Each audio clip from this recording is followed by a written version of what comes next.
day. So I'm just going to tell you some more of the stories that I have. And so hopefully we can kind of just continue on and get through a few stories and have a little bit of fun, hopefully.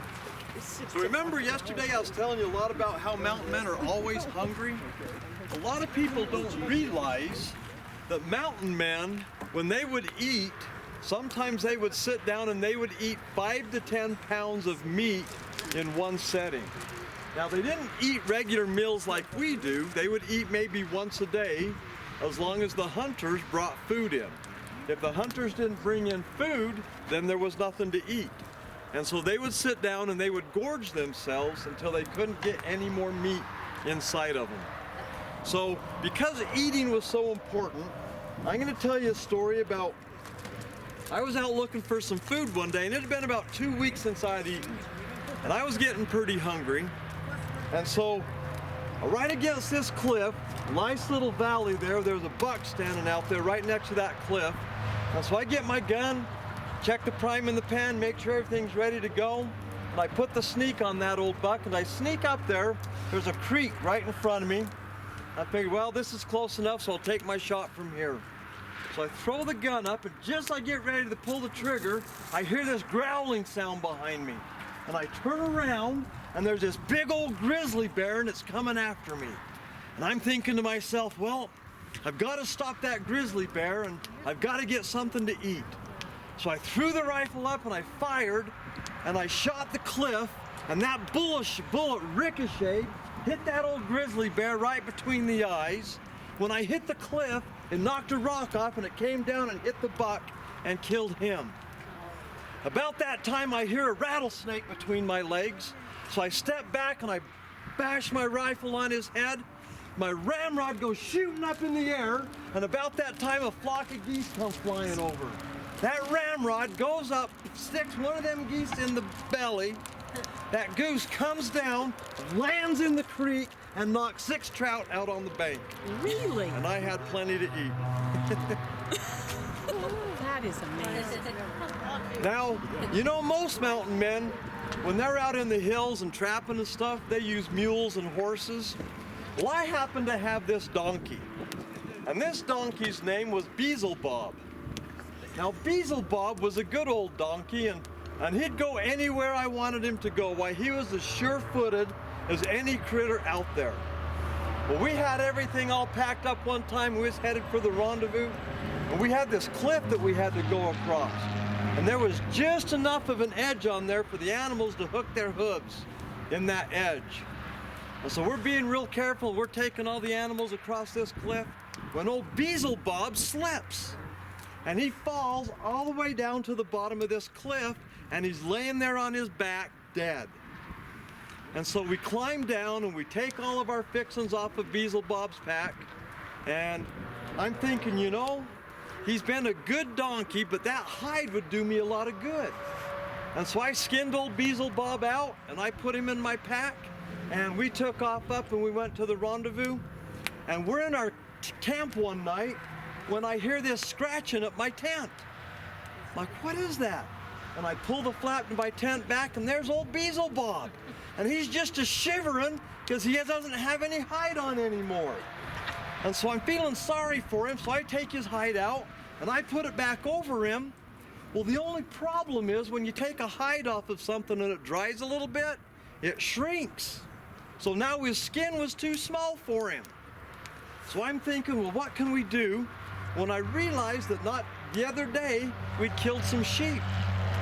And so I went back to where those sheep hides were, and I took some of those sheep hides and I sewed them along Beelzebub's belly so that his hide would fit. And sure enough, that sheepskin took hold, and from then on, Beelzebub could pack our supplies and would spin wool out of his, or spin yarn out of his wool from then on. That is amazing.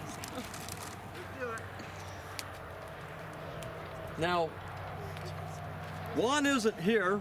I was going to try and tell a story on Juan. Juan and I, see, we like, so we've been trapping, and we'll use Juan again. He's a pretty good old guy. Juan and I had been trapping, and we was getting pretty tired of working all the time. And we decided just to kind of go for a walk one day, and we're walking along. and we see these tracks on the ground. Now these are mighty peculiar tracks. You see, mountain men, we pay a lot of attention to what goes on the ground because that tells us what's around them. So we see these old tracks and we get down there and we take a look at them.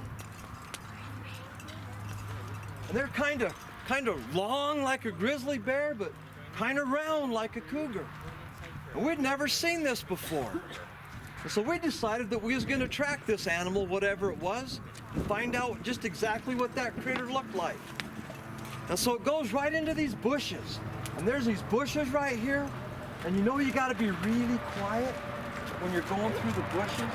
Because if you're not really quiet, you'll scare the animal away. So we're sneaking along. When all of a sudden, out of the brush, jumps this big old critter. And he's a cougar bear.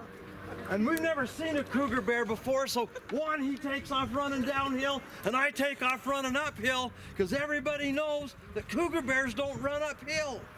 And so I go running up to the top of this mountain, and I look back, and that old cougar bear's right on my tail. And I'm running and running, my old heart's about ready to beat out of my chest when I spy this pine tree. And so I jump, the bottom limb's about 18 feet off the ground. So I jump, and I grab hold, but I missed the limb. Dang. But I caught it on the way back down. Good for you. I grab hold of that limb and I climbs up to the top of that old pine tree, and that old cougar bear, while he's down there, he's just a snarling and growling, saliva coming off of his teeth. Well, everybody knows that cougar bears can't climb trees. So I'm sitting there hanging onto that old pine tree, and that old cougar bear's walking around, and he's snarling at me and growling. And then he does something kind of peculiar. Why, that old cougar bear starts to jump.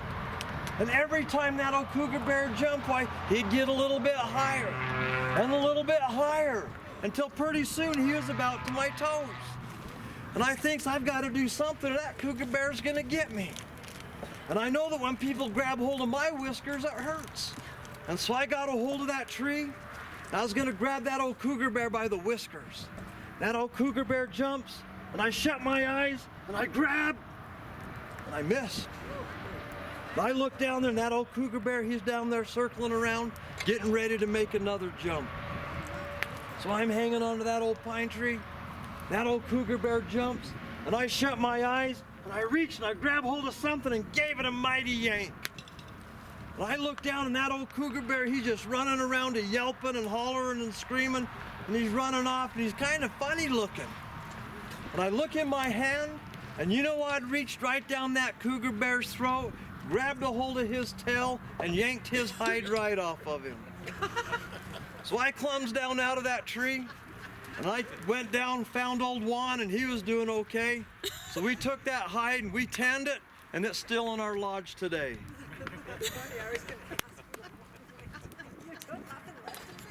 For real?